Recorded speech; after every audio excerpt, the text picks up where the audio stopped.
Isiniwalat ni Pangulong Bongbong Marcos na sinubukan daw siyang i-blackmail ng abogado ni Zaldico. Tinanggi naman niya ng kampo ng dating kongresista. Live mula sa TV5 Media Center, nangunguna sa balita si News 5 Palace correspondent Maricela Lili. Kapatid, para saan daw itong tangkang pamba-blackmail umano sa Pangulo? Alam mo, Gigi, dun sa video message na ibinigay sa atin ng Malacanang ni Pangulong Bongbong Marcos, sinabi ng Pangulo na tinangka ng abogado ni dating Congressman Zaldico na i-blackmail siya. Ang hiling daw nila, kung gusto nila, na itigil na ni Zaldico yung sunod-sunod na paglalabas ng video kung saan ilang beses niyang idinawit si Pangulong Bongbong Marcos at maging ang pamilya nito doon sa kanyang video. Kung gusto raw na matigil yung paglalabas ng video na yan, ang dapat daw gawin ng Pangulo ay huwag nang ituloy yung pagpapakansela ng pasaporte ni Zaldico. Balikan natin yung mga sinabi ni Zaldico patungkol sa Pangulo kasi matatandaan natin na minsang binanggit ni Zaldico ang Pangulo na kumikickback daw mula doon sa ipinilit na budget insertions dito sa nakalipas na national budget. Of course, itinanggi na yan ng Pangulo at hinamon pa nga niya noong katatapos lamang na press briefing ni PBBM kamakailan na mas maigi kung umuwi na lang dito sa Pilipinas si Zaldico nang sa gayon ay mapanindigan at mapanumpaan niya ang mga sinasabi niyang salaysay na ito. Pakinggan natin yung bahagi ng video message ni PBBM. I do not negotiate with criminals. Kahit maglabas ka na ng video ng lahat ng kasinungalingan mo na pag-destabilize sa gobyerno, gusto kong malaman mo, Zaldi, makakansela pa rin ang passport mo. Hindi ka na makakatakas sa hustisya. At Maricel, anong naging reaksyon ng kampo ni Zaldico sa ibinunyag ng Pangulo?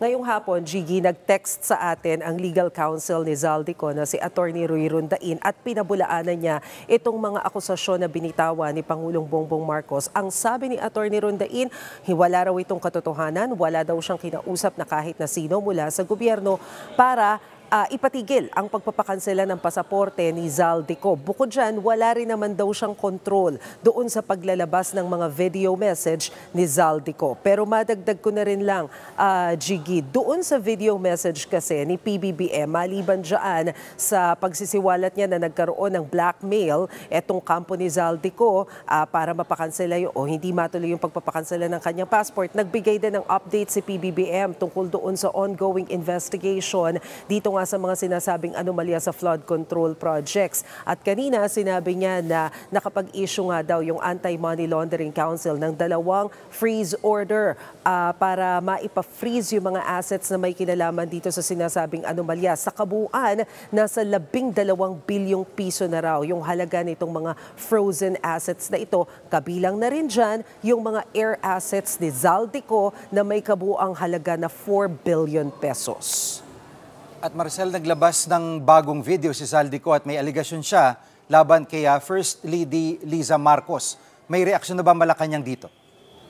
Wala pang reaksyon tungkol dyan ng Malacanang, Gigi. Pero tama ka, pagkatapos lamang ilabas ni Pangulong Bongbong Marcos yung kanyang video message, nag-post din ng video message itong si Zaldico sa kanyang mga social media pages. At sa pagkakataong ito, si First Lady Liza Araneta Marcos naman ang kanyang idinawit. Sinabi dito ni Zaldico na malaki daw ang kontrol ng unang ginang dito sa rice importers. Kaya nga daw, kung ito daw ay pagbabasihan doon sa report na nakita nila na hawak ni Agriculture Secretary Francisco Chu Laurel. Kaya nga daw nung tumaas ng husto yung presyo ng bigas, siya pa raw mismo ang nagsuggest, kay dating House Speaker Romualdez na dapat imbestigahan. Pero tumawag daw itong si Congressman Sandro Marcos, kinausap daw si dating House Speaker para ipatigil itong investigasyon na ito.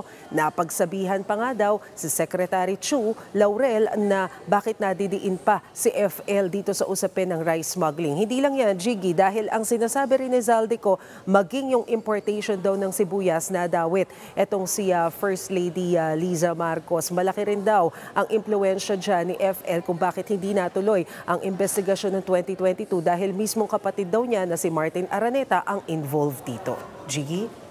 At anong reaksyon ng Malacanang dun sa sinabi ni VP Sara kahapon na handa siyang pumalit sa Pangulo kung kinakailangan? Yes, Jiggy. Ang ginawa ng Malacanang dyan, ibinalik niya ang tanong sa taong bayan. Ang sabi, ready na daw ba ang mga tao para sa mas marami pang Mary Grace Piatos? Si Palace Press Officer Undersecretary Claire Castro ang nagbanggit niyan. Ang sabi niya, hindi raw katanggap-tanggap para sa isang vice-presidente na magsalita ng ganito at isipin o i-anticipate yung pag-alis sa Malacanang ng Pangulo ng Bansa. Sinabi rin niya no, kung meron mang isang tao na fit para mamuno sa Pilipinas, yan ay walang iba kundi si Pangulong Bongbong Marcos dahil hindi nga raw natin nakikitang nagbabakasyon ng Pangulo ni hindi raw nagpupunta sa beach. Pakinggan natin yung sinabi ni Yuse Castro. It is not acceptable for a vice president to anticipate the resignation of the president. Presidente na pinagsisigawan nilang bumaba sa pwesto. This is definitely a form of political destabilization. Jiggy, maihabol ko lang ha. Nagmensahe rin kasi si Agriculture Secretary Francisco Chu Laurel at itinanggi niya yung mga paratang ni Zaldico. Sinabi ni Secretary Laurel na yung script na to pasok na pasok daw pang Netflix. Wala pang pahayag yung Malacanang tungkol dito sa bagong akusasyon ni Zaldico, pero ang sabi kanina ni Undersecretary Claire Castro, sana raw tapusin na raw ni Zaldico lahat ng i-upload niyang video ng isahan. Masagot nila lahat ng akusasyon. Jiggy? Yan ang ulat ni Maricel Lili live mula sa TV5 Media Center. Mga kapatid, Jig Manikad po, pagdating sa mahalagang balita sa loob at labas ng bansa, dapat una sa lahat, mag-follow at mag-subscribe na sa social media pages ng News 5.